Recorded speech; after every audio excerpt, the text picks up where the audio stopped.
1, 2, 3, raconte!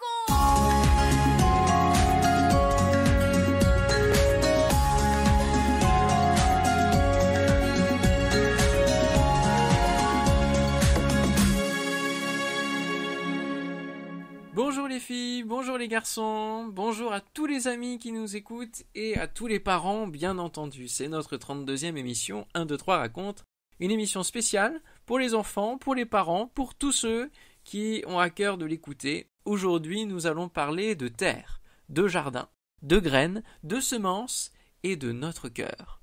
Pourquoi ? Eh bien parce que dans une petite histoire qu'il a racontée, Jésus compare notre cœur à de la terre d'un jardin, par exemple. Dans cette terre, donc dans ton cœur, il y aura toutes sortes de semences, d'idées, de pensées, ainsi qu'une très bonne semence. Cette très bonne semence, c'est l'évangile que tu entends, que tu lis, ce que Jésus a dit, ce qu'il a fait, ce qu'il fait encore aujourd'hui. Mais qu'est-ce que cette bonne semence va devenir dans ta vie ? Va-t-elle pousser ? Va-t-elle sécher ? Va-t-elle être étouffée par les autres plantes ? Comment faire pour qu'elle puisse porter du fruit ? C'est ce que nous allons voir avec Michel qui va nous raconter cette parabole. Tu pourras la retrouver au chapitre 13 de l'évangile de Matthieu. Ensuite, tu pourras répondre à ma question, une bonne terre. Qu'est-ce que c'est pour Jésus ? 1, 2, 3, raconte! Imagine un fermier qui a un champ dont il est le propriétaire. Il veut avoir une bonne récolte, alors il prépare la terre en la retournant. Un matin, de bonne heure, « Allons-y, dit-il, c'est le moment pour semer. » Il parcourt le champ d'un bout à l'autre. D'un grand geste, il jette de grosses poignées de sa bonne semence. Le champ n'a pas de clôture, alors des graines tombent au bord du chemin. Rapidement, des oiseaux se précipitent sur elles et les picorent. Et voilà, ces bonnes graines ont disparu. Elles sont perdues. D'autres graines tombent au milieu des pierres. Elles germent très vite, mais il n'y a pas suffisamment de terre. Les petites pousses n'ont pas beaucoup de racines. Elles sont bien fragiles. Et quand le soleil paraît, elles sèchent. Perdues. D'autres graines tombent au milieu des ronces qui bordent le champ. Ces ronces ont des épines et des feuilles abondantes. Les petites plantes sont vite étouffées et disparaissent, perdues aussi. D'autres graines tombent dans la terre bien préparée, de la bonne terre, sans cailloux, sans ronces. De petites plantes germent et poussent. Les racines s'enfoncent dans le sol, elles trouvent de l'humidité et les tiges se développent, grandissent, elles deviennent bien vertes, longues et fortes. Un épi se forme qui lui aussi se développe. Ces épis sont magnifiques, dit un jour le fermier, et ils commencent à prendre une belle couleur dorée. Il les examine attentivement. Oh! Mais dans cet épi, il y a 30 grains. Dans celui-là, 60. Et dans celui-ci, mieux encore, 100 grains. Ce sera vraiment une belle récolte.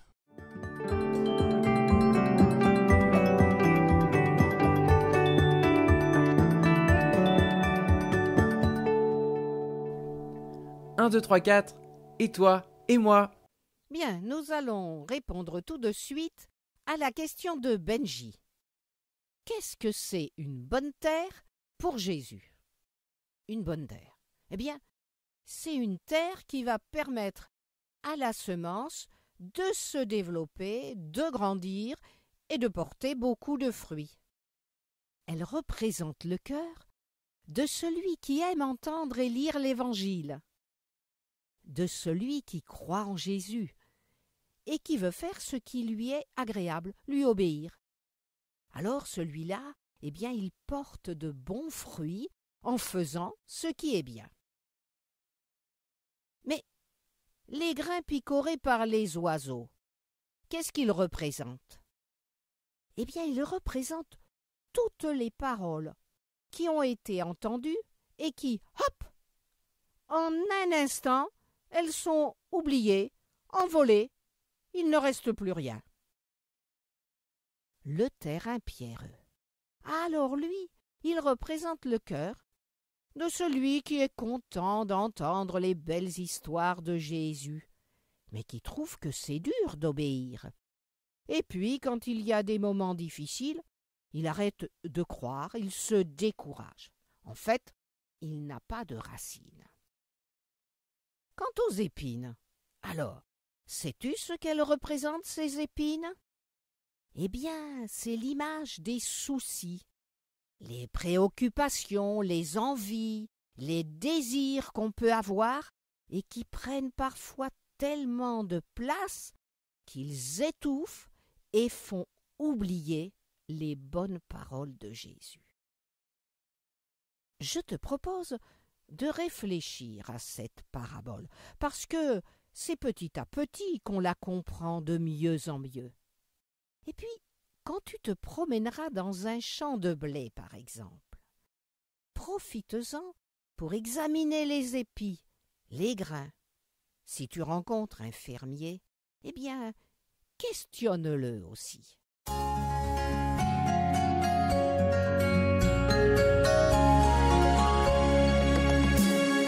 4, 3, 2, 1 et nous les parents. Nous répétons souvent les mêmes choses à nos enfants et parfois cela nous fatigue, n'est-ce pas? Dommage, mais nous sommes bien obligés de constater qu'ils ne sont pas toujours disposés à nous écouter. Et pourtant, nous persévérons pour leur bien, sachant que ce que nous semons, eh bien un jour nous le récolterons. Concernant la vie spirituelle, il en va de même. Nous voulons semer de bonnes choses dans le cœur de nos enfants. N'est-il pas le plus beau de tous les jardins?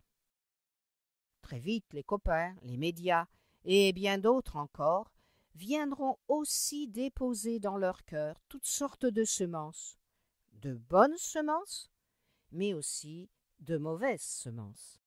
Alors, dès leur plus jeune âge, déposons régulièrement dans leur cœur la bonne semence de la parole de Dieu. Comment faire? Eh bien, en la vivant nous-mêmes dans la famille, en leur parlant de Jésus, en les encourageant jour après jour à la vivre eux-mêmes, pour que leur foi s'enracine et qu'elle porte du fruit. La nature nous apprend que toute semence a besoin de temps pour s'enraciner et croître. Alors, prenons patience et puis arrosons régulièrement par nos prières et comptons aussi sur l'action du Saint-Esprit.